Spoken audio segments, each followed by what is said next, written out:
Hello and welcome back to day number 2, week 5 of set 2 of the Smite Oceanic Pro League. My name is Nightfall, and joining me for this cast between Team Solo Theo, newly named Synapse, and Law Gaming is Timmy. How are you doing, Timmy?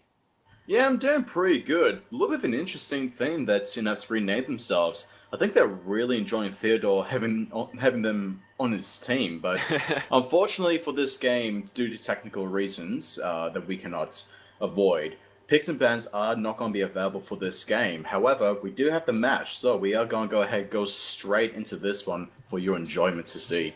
Yep, and right off the bat, let's introduce our teams. Actually, before we do that, I want to thank Plantronics and Rocket once again for sponsoring our Pro League here in Oceania. Yes. Such great sponsors. So, right off the bat, here we go. Solo Theo, Elucidator will be in the solo lane on Loki, Fonke in the jungle on Athena. Our mid lane will be Agony on Agni, and the duo lane will be Theodore and Church, made up of Gib and Apollo.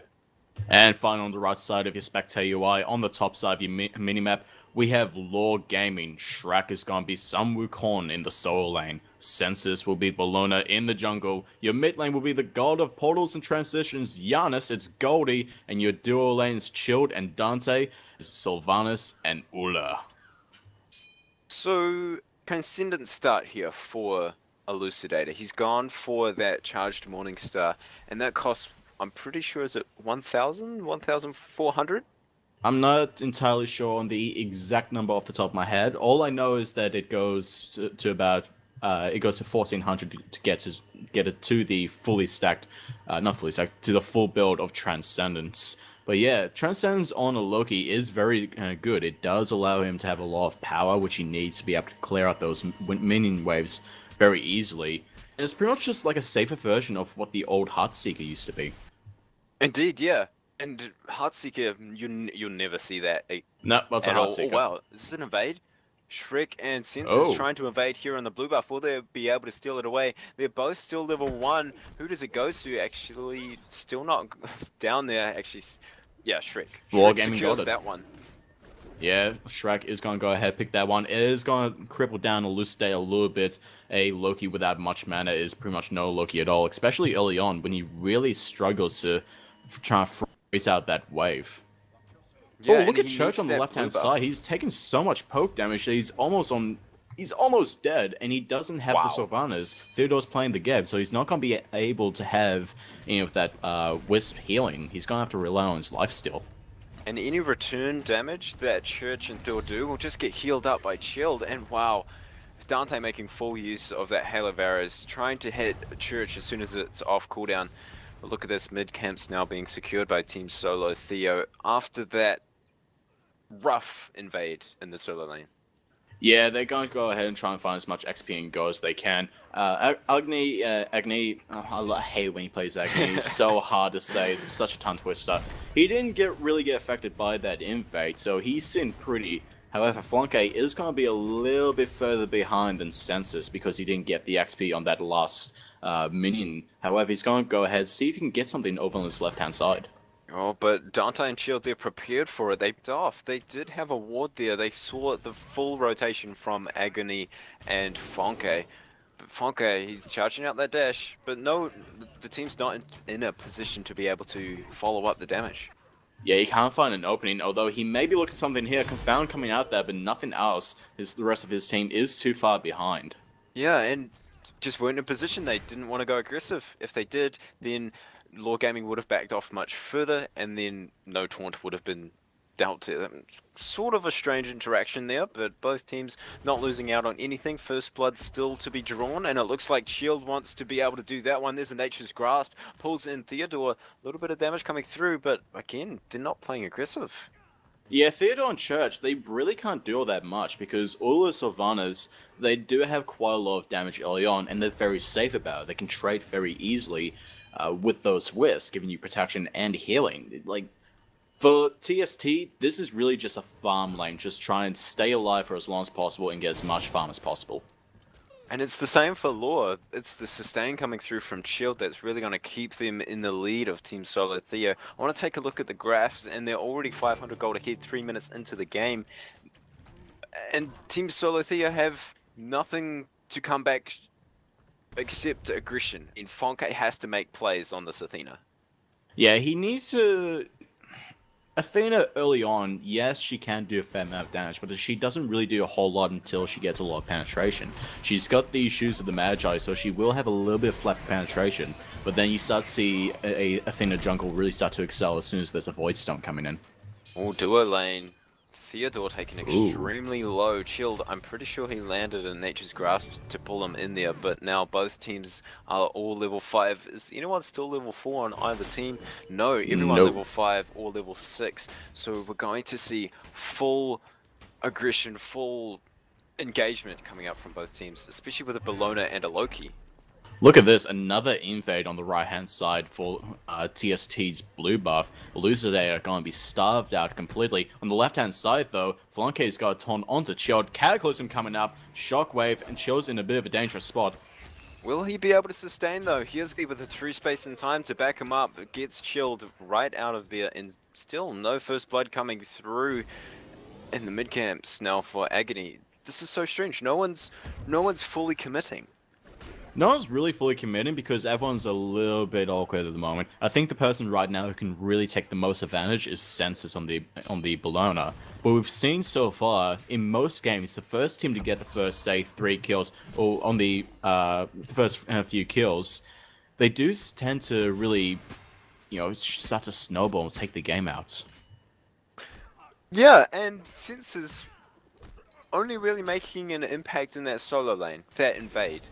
He was with Shrek, but other than that, he hasn't really done much else. He's farming it up. Oh, Shrek being aggressed on by Elucidator, but here's Fonke. He's got that penetration boost. There's assassination, like you mentioned, and Shrek able to ox away and will be able to get out of there. That was close to no damage from that assassinate, actually. Only really the stun.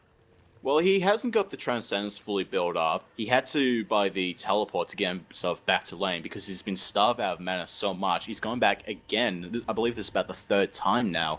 So he's just a little bit too far behind. He's 300 gold behind Shrek. He's just not finding the power that he needs right now. No, and it's really unfortunate, and Law Gaming are fully punishing this Loki. And they have to, because if Loki does get a blue buff, he's going to be able to farm up, and if he farms up, he can get his penetration build, deal so much damage, and then split push if anyone tries to start a team fight. Yeah, and so Shrek really needs to try and push him out as quickly as he can, while he's on the Wukong early on, still with a lot of damage, a lot of presence, because later on he becomes more of a disruptor.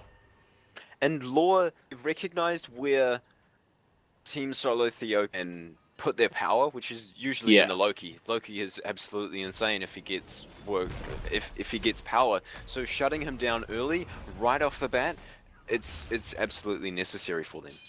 It's going to be important for Shrek to try and deny. Oh, actually, in the mid lane, there's a bit of an engagement going on. I did miss a little bit of that, but not a whole lot coming out of that. Once again, both the teams being kind of tiptoeing around each other. They don't want to give up that first blood. This is much like game 1 of that Invidious vs Direwolves. First blood wasn't drawn until about 8 minutes, and then after that another one wasn't drawn until about 10 to 11, so... But this is strange. Oceanic region playing passive? What's going on? Well, the main thing is that as soon as you get an advantage, you push as hard as fast as you can. However, usually to get that advantage, you need to get about maybe 2 or 3 kills to really get a strong foothold. So... the team, like I said, neither of them want to give anything up because they know what may come of it. And look at this, like invading the blue buff, Elucidator being fully droughted. And Shrek didn't even pick it up. Droughted of the blue buff. Oh wait, no, Elucidator got that one. He got that with a decoy over the wall. Did he? He did. Oh wow. Oh, are you serious? He did indeed. He manages to get blue buff for once in the game. But actually in the mid lane, Flanke is looking for something. Defam Olympus coming out onto Theodore. How did he see that? He didn't have a ward. That was a blind steal with a Loki decoy on a blue buff with no vision. What just happened? Sixth Sense? Elucidator Psychic? Maybe? Things. Yeah, he must be Psychic. And now midcamp's being taken for Team Solo Theo. It's slightly coming back. I mean, it's not uneven. I mean, only in gold. XP still in favor of Team Solo Theo. So both teams still have room to grow, I guess. They've got room to wiggle. At the moment, with so few items coming out, everyone only really has that one item. It's not too much of an influence. They're really looking for that XP difference to try and get a raw advantage over their opponents. And speaking of advantage over opponents, look at this. Fonke going for a Breastplate of Valor. Look how much physical damage comes out from Lord Gaming. They got Senses, they got Shrek on the Sun Oh, Wukong, yes. and Dante. So he really wants to be tanky while also dealing so much damage. And he can with that Shoes of the Magi. Yeah, he does have to be a little bit careful about senses, though. He does have that Ichabod online, so he does have a little bit of flap penetration. So we'll cut through that a little bit. If you want to talk about strange particular builds, reinforced shoes on Chill, that's not something we normally see. Yeah, and it's not something you see almost ever. I think did someone? I'm pretty sure I saw it in the in Invidious vs Direwolves game there. Oh wow, look at that dive coming in the solo lane. Our Elucidator being taken extremely low. Does he get taken down? Yes, he will. And that's first blood for Lord Gaming under tower. For Shrek there, it's now out of mana and forced to recall. Yeah, that's going to push him even further behind. Not something that he really wants. So,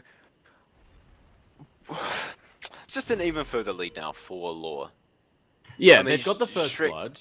They've got the first blood, and it's going to allow them to really start to maybe take a bit more advantage. They're putting Lucidate even further back, so it is going to maybe try and bleed over to some of the other lanes if Shrek can try and rotate over. And I really want to see more impact of the game. Unfortunately, in the video, yeah, words are hard. Invidious first Direwolves, top notch in the first game, didn't have much of an impact early, but late game it was a massive impact. Do you think we'll see something like that from Team Solo Theo or Lore Gaming? It really depends on the situation. I think both teams, they need to get a bit more gold and XP, mainly the XP, to really start making a large influence. Although Shrek, he is doing what he needs to do. He's getting that farm, he's stopping Elucidator from getting big, and he just needs to get a few items online, so when it does come towards those team fights, he can be that disruptor who doesn't get one-shotted by Elucidator. And look at Elucidator, speaking of. Defender of Olympus, he's vanished. He's trying to look for a flank. There was a flank forward. Did he miss? And yeah, the Assassinate did go on cooldown there. Unfortunately, misses the Assassinate and through space of time. Forced from Goldie. Forced out of there. And he's going to be safe. Yeah, Defender of Olympus Loki is a pretty dirty trick. Like I said last night, if a Loki's invisible, I believe I said last night, if a Loki's invisible, you cannot see any effects. So Geb shields Defender of Olympus. Actually, Sensor's coming in the mid lane. Wrath of Terror hidden too.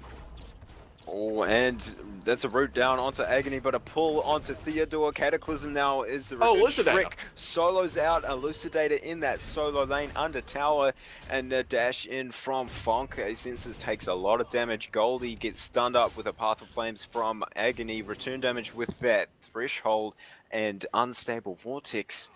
And Lore just taking more of an advantage. Oh wow, Blink from Fonke. They're going fully aggressive. Can Goldie get away? Yes, he can. He's got the portal.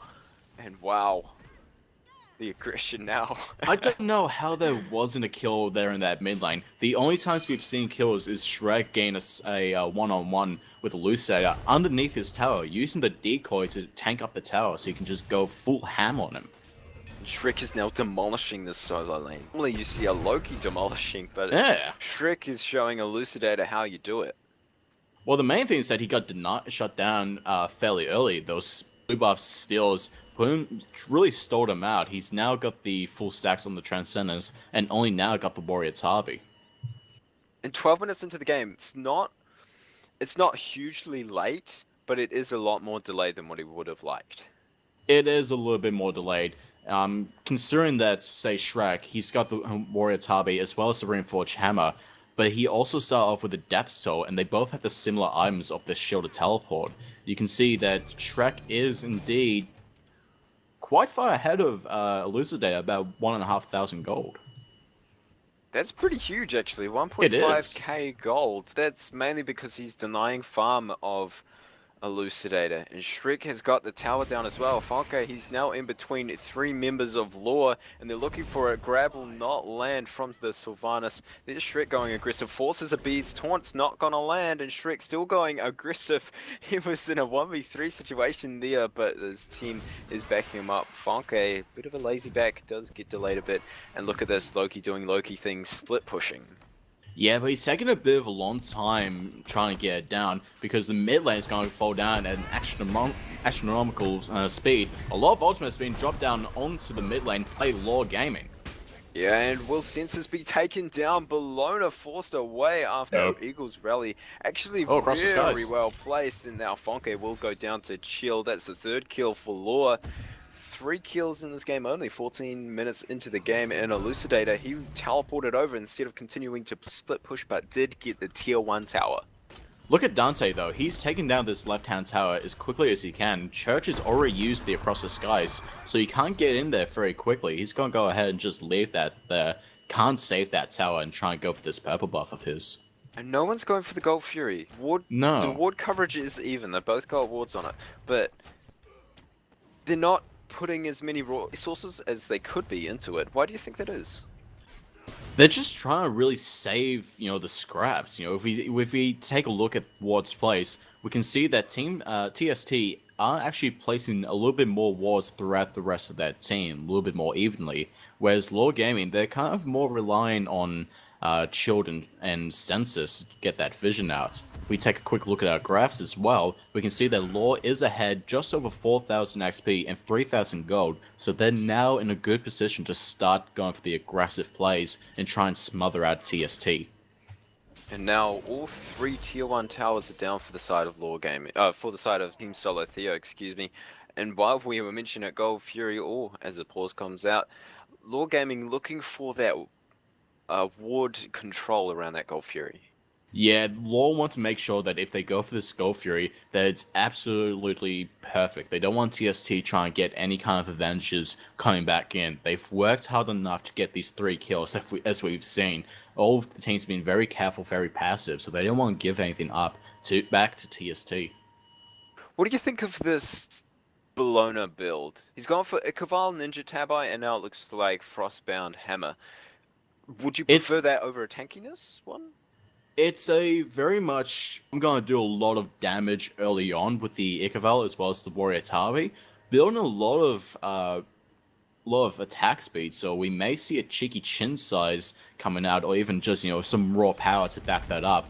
Gold Fury is going to go almost unnoticed. Theodore is in here. Defender of Olympus coming down, but it's going to be too late as Law Gaming takes the Gold Fury. There's an Eagles rally, and now Fonke, he's in trouble. He's got the preemptive strike, he's going to dash away. Taunt now onto 2, and all of Team Solo Theo forced to back away. There's a Cataclysm. Will Theo be the first casualty? Yes, he will. Yes, he will, and now Senses and the rest of Thor are looking to go aggressive. It's 3v4, nice taunt onto Chill, but he didn't actually get hit by that one. Chill did get hit by the taunt, I believe. It's to do with the reinforced shoes. He does have the... What's Shrek doing?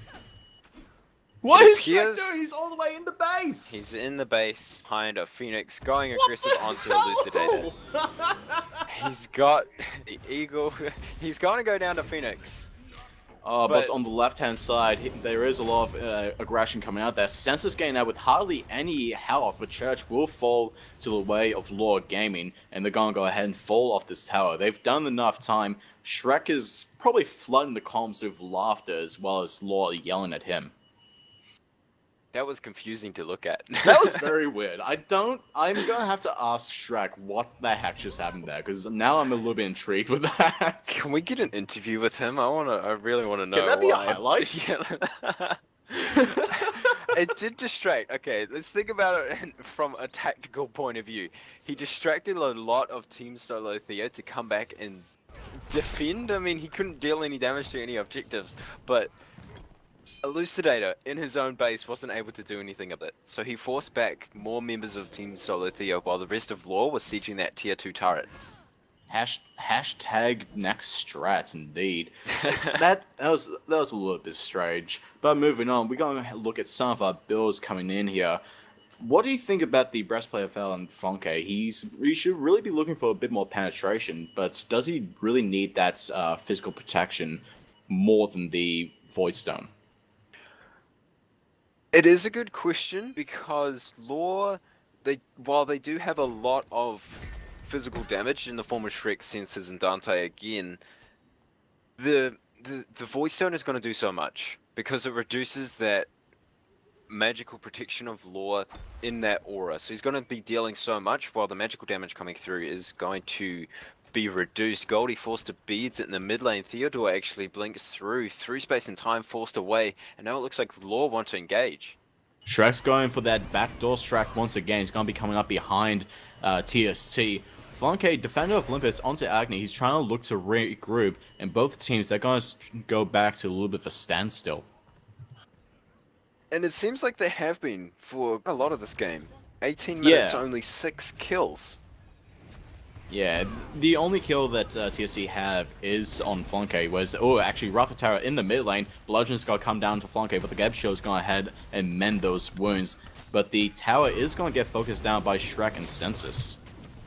Yeah, and Shrek, will he be taken down? He's got the somersault cut off cooldown if he wants to use it. He's taken extremely low. Elucidator won't find a kill onto anyone. He does still have that assassinate. Fonke does get taken